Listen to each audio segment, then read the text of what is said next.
Hello. Thank you, everyone who's made it through the day. And if you saw me open the conference, you've also made it to the point where there are no more charts. So, congratulations. Introduce the three panelists we have here today for the patient partner panel. First, we have Kea Shah. Kea is a first year student studying life sciences at McMaster University. Her goal is to pursue a career in the medical field.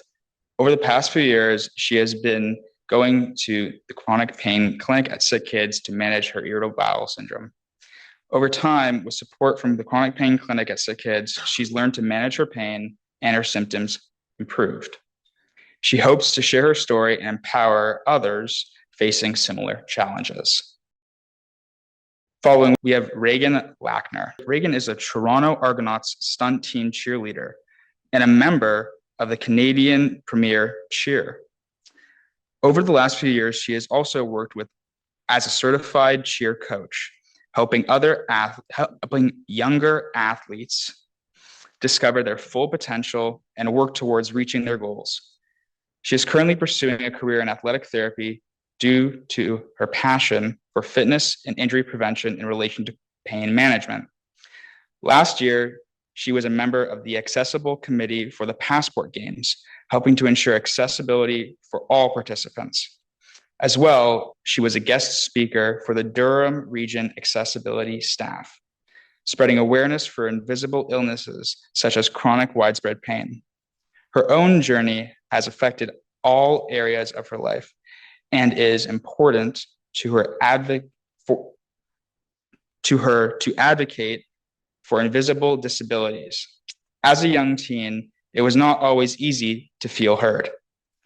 Having the opportunity to be a patient partner for SickKids, I Can Cope pain app for the youth suffering with chronic pain syndromes, along with being one of 15 chosen youths across Canada for the Mental Health Commission Youth Advisory Board, and working with the Kids Help Phone as a member of the peer-to-peer initiative have all allowed her to find her voice and feel validated in her own journey while being able to help other youths feel her as well. Next, we have Patrick McNeish. Patrick is now 24 years old when he was diagnosed with sickle cell anemia at the age of 2. Over the years, he has endured his fair share of battles with his condition. When he was young, the pain from his sickle cell condition usually manifested in his chest and back. Given he was young at the time, he never fully understood his limitations. What caused the pain to show up where it did, or the seriousness of having a fever. Nevertheless, he refused to let his sickle cell condition stop him. That blissful ignorance probably contributed to his first major sickle cell incident. In 2012, while riding his bike, he fell off and landed on his chest first on the handlebars. He went to the hospital shortly after getting home, and for 5 weeks he was hospitalized.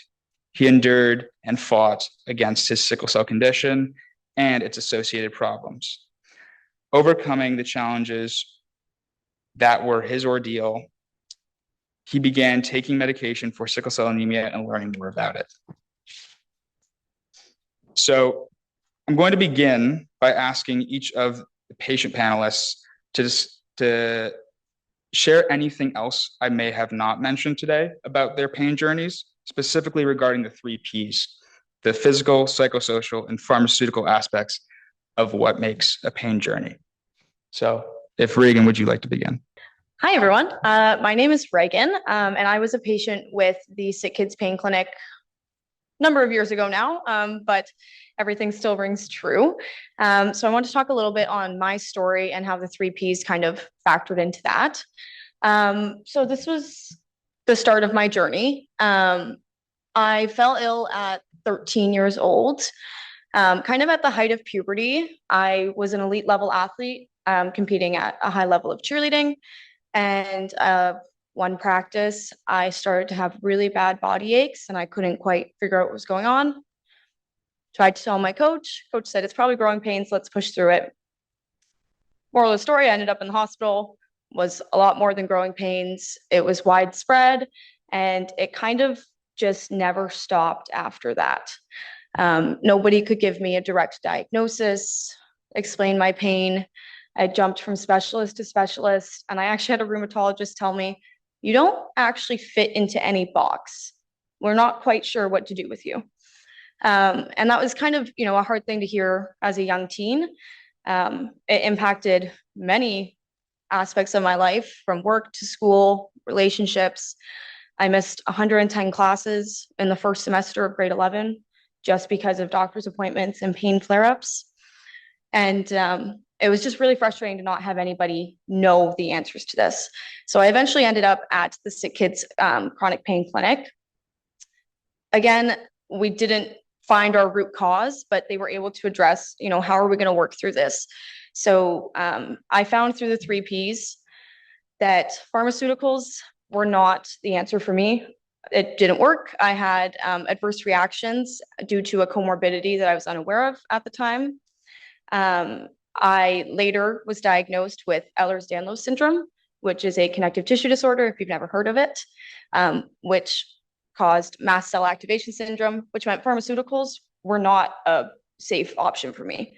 I reacted to anything and everything, and they did not serve their purpose. So it's kind of like back to the drawing board at that point in time as to what would work for me. Obviously, any mental health support is very helpful. Pain originates in the brain. We're aware of this. We know that it has a huge, huge effect on your pain if your mental health is strong. So I found that through my support system mostly, and I thought that helped a ton because I always had, people to turn to. But at the end of the day, the thing that helped me the most was my fitness level, my physical activity. And I think a lot of people get stuck in their pain and they sit with it and it fully debilitates them. Been there. It's hard to kind of come out on the other end of that. But fitness saved my life. It really did, especially with having a connective tissue disorder. It keeps my muscles and bones strong so I can support those connective tissues. And I don't have the same kind of pain that I once had now that I've established those management strategies. So this is kind of where we're at, trying to find answers for many years. And this is what I've been able to accomplish since. Team Canada was the dream. I was able to do that. Becoming an Argos cheerleader, lifelong goal. I was able to do that.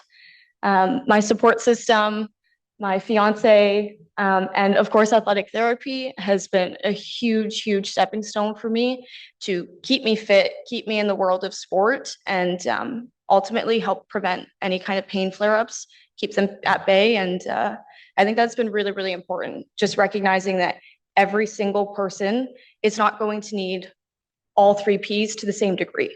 It's going to be an individualized care plan, and you have to be able to kind of work with that and adapt. So I think that's kind of what helped me through, and just the importance of fitness, staying fit to help prevent your pain and also help your mental health, boost your morale, and just find your support systems. And that's kind of my story. Thanks.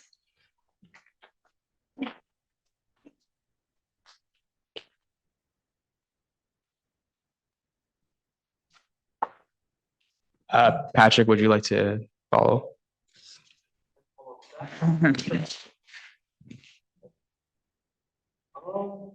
For me, for my pain, whenever it did come up, pharmaceutical wise, I would aim for some Advil, some Tylenol, just to help ease the pain till it went away.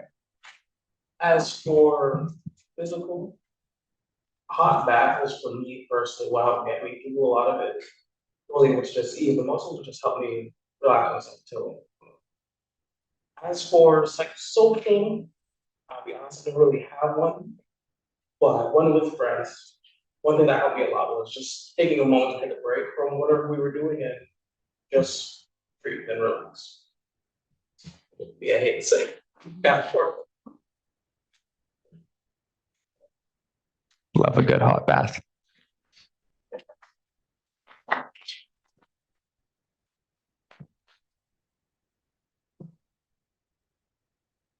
Hi everyone, my name is Kaya, and I just want to thank everyone for being here today, and I'm just excited to share my story.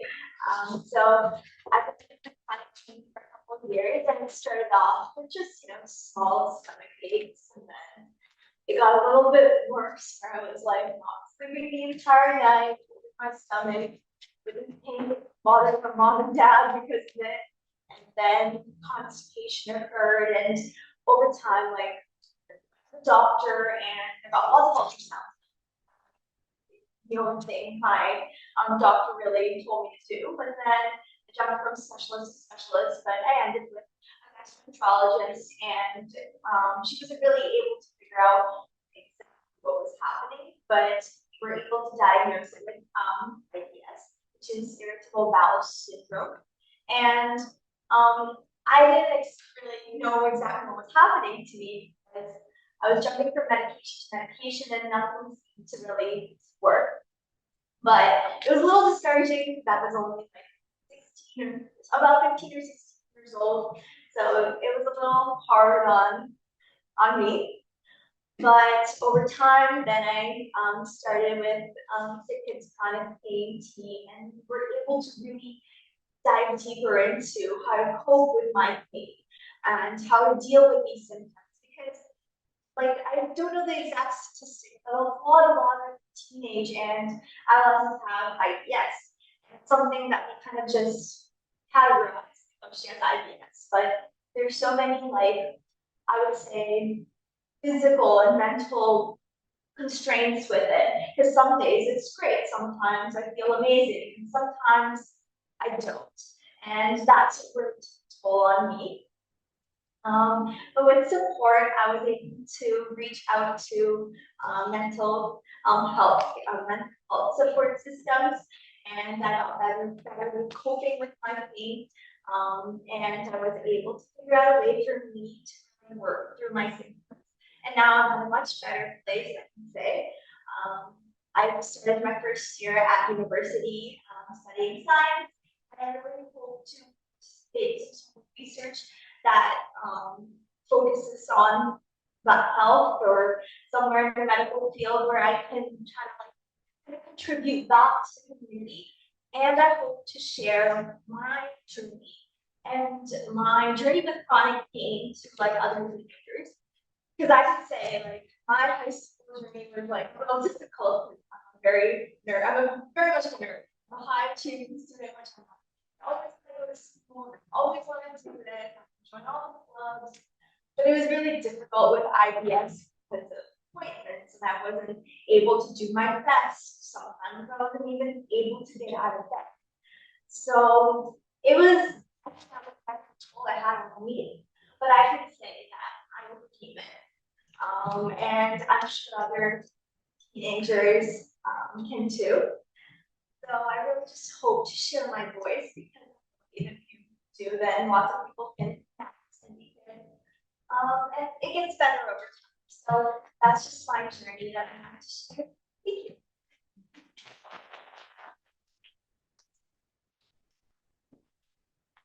Okay, the next question I have for all of you is, what role have support systems like family and friends really played in your management for your chronic pain?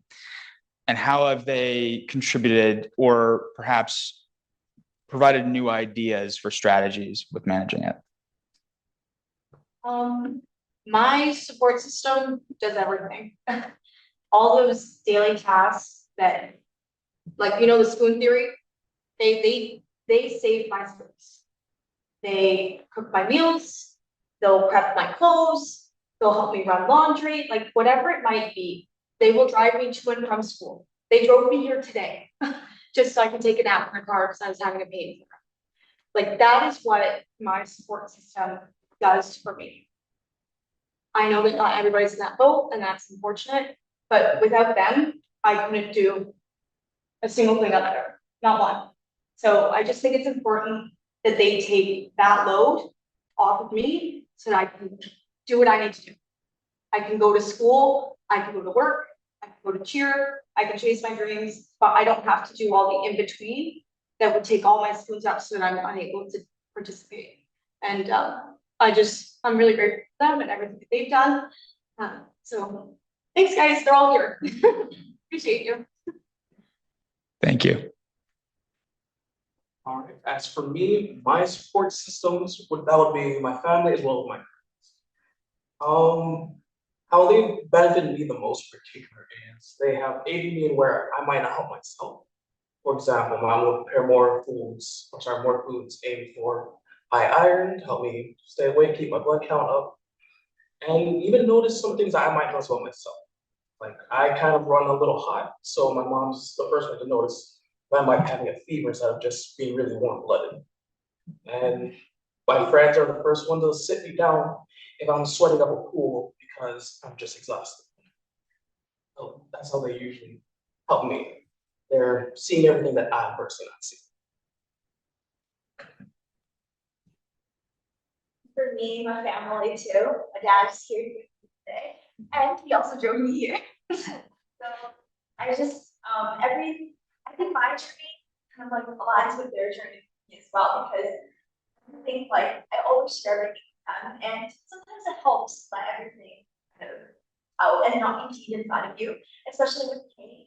You don't share these instances with others, but I was able to with my family. And my mom is always a person to tell, like, just something bothering you. And it's usually is when she like recognizes it. And it's so nice to have a support system where you can communicate easily with. And sometimes you just don't have to really say anything, but you know that they're there for you. So yeah, and um, that's really all I gotta say. I think I've gotten improved to deal with so many like mental health aspects as well with them. If there's a bad test, I give them a call. I can't sleep at night. I still give them a call. So they're always there for me, and even being at university away from home, this couple past few months have been such an amazing experience that I've been able to grow, and they're a phone call away, but I just really appreciate all their support. Amazing. Um, Another question I have for you guys is, what advice from your experiences that you've had would you give healthcare professionals to improve and communicate better kind of what the experience is like as a chronic pain patient? I would say as a healthcare professional, sure you write soap notes, your subjective should hold weight. As much as, you know, your objective findings are valuable, this is their life, this is what they're living, it's truth, it's gospel. Just take some weight into it and imagine what that daily life is for them. It's not easy, especially when you're dealing with adolescents and teens. Help them out. Believe what they're saying, you know, tell them that you understand, that you want to help, and just, you know, be that person for them. Because I had far too many healthcare professionals steer me away from help or try to tell me that, you know, things were fine, get up and walk your legs and move. And they wouldn't. And I just don't think that that was, you know, shaped the greatest relationship between me and certain healthcare professionals. And that's not what kids need. Help teens out so that they seek help. Otherwise, there will be other avenues for them to try to self-treat, and nobody wants that. For me, when it comes to talking to healthcare professionals about my pain and such, I found it best when they asked me to quantify it, like rate it on a scale of 1 to 10. I found that a good way to communicate my pain, where it was located better, and just to help navigate on what would be best for treating it.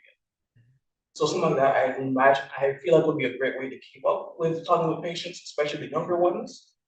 And even keeping it now as I've gotten older has helped a lot. And I'm just thinking of a few instances. Sometimes like when they say something, especially like kids, and when I was 16, some professionals told me like, oh, you just have to deal with it. What do you mean I have to deal with it? Like that's not the answer I kind of want to hear. So sometimes it's a little difficult when you use like such vocabulary, especially young kids, it's kind of hard to like grasp around. So it's one thing that, you know, was a little challenging for me. And sometimes like, oh, it's just anxiety. Like, stop worrying and your pain will go away. Okay, then how am I supposed to do that? What steps can I take? So a little bit focusing on the ways that we kind of like share ideas and like share that to a patient should be more focused on, in my experience. That's amazing. Like Reagan said earlier, when she was talking about the three Ps, I find that the three Ps, the reason I chose to name this panel the P pod of pain is because the expression three Ps, right? And how everybody's P pod isn't necessarily the same as somebody else's. So very, very detailed answer. I appreciate that. Next, I'd like to ask you guys about outside of, again, the communication and understanding from health professionals, what barriers and frankly, what issues in the chronic pain space do you feel like either aren't being as addressed as they should be or have really, really affected your journey specifically that you've encountered? I felt for me, and I guess everybody on this panel, there was a root cause to my pain. I have chronic pain, but it's because of my connective tissue disorder. It's in relation to sickle cell anemia, it's in relation to IBS. And I had health professionals tell me, we don't need to find a root cause, we're just going to treat your pain. My management strategies were not effective or impactful to improving my health until I had that root cause, that diagnosis, and knew what I was dealing with. Because like I said, the pharmacology wasn't working for me, and we couldn't figure out why. It was not safe for me. I was having reactions, but I didn't have a root cause. And as soon as I did, I was able to tailor my management strategies to that. So sure, sometimes chronic pain is just what it is. It might be a result of an injury or some other factor. But oftentimes there is a root cause, and it's okay to ask and investigate what that root cause may be to help your patients. I'll be honest, I personally don't know how to answer the question, so I feel like Reagan answered it quickly. Oh, yes, I'm gonna think about on that one. No. Any? I think you did a perfect job of explaining, and for me, that was like what I was fixated on, finding a root cause as well. But even though we weren't really able to, that related with my gut, but but with me, I think what was challenging is just again like trying to use the same like drugs over and over again. But like if they didn't work on me, like it was persistent that I had to try like 5 or 10 different ones, and that was getting very exhausting. So I would have appreciated to be like, moved on to something else instead of just trying like the same drugs over and over again, hoping that it improve after a year, that it really did. So that's what I had to share. Okay. Thank you guys. All right. So before we wrap up, I have just one last question for you all. And my question is, what advice would you give someone who's newly diagnosed with chronic pain? Be your own advocate. Especially as a teen, it's hard because obviously you're in a room full of adults and they say, hey, what's wrong with you? This is what we're going to do. Don't be afraid to ask questions. Don't be afraid to, fight for yourself. And if something doesn't go right, just say so. It's okay to be in that boat and not be sure of a treatment option. Ask as many questions as you need.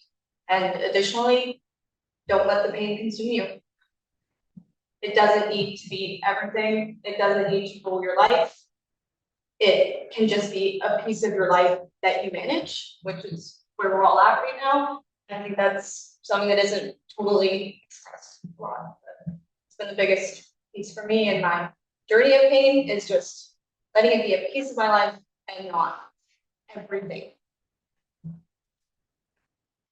Going based on what Reagan said, the key thing I would say to them is don't be afraid to take notes, just take a pause, learn your limitations, see how you can rise above them where possible. And if you can't overcome that problem, just be comfortable with it, come to accept it and move on. You are more than just your pain. It's just a small part. You can make it more, you can make it less, it's all up to you. I totally agree. I think that's the moment where I stopped letting my mind, just focus on eating and consuming my life and just thinking about it every single day and how it's limiting me from doing the things that I love. I think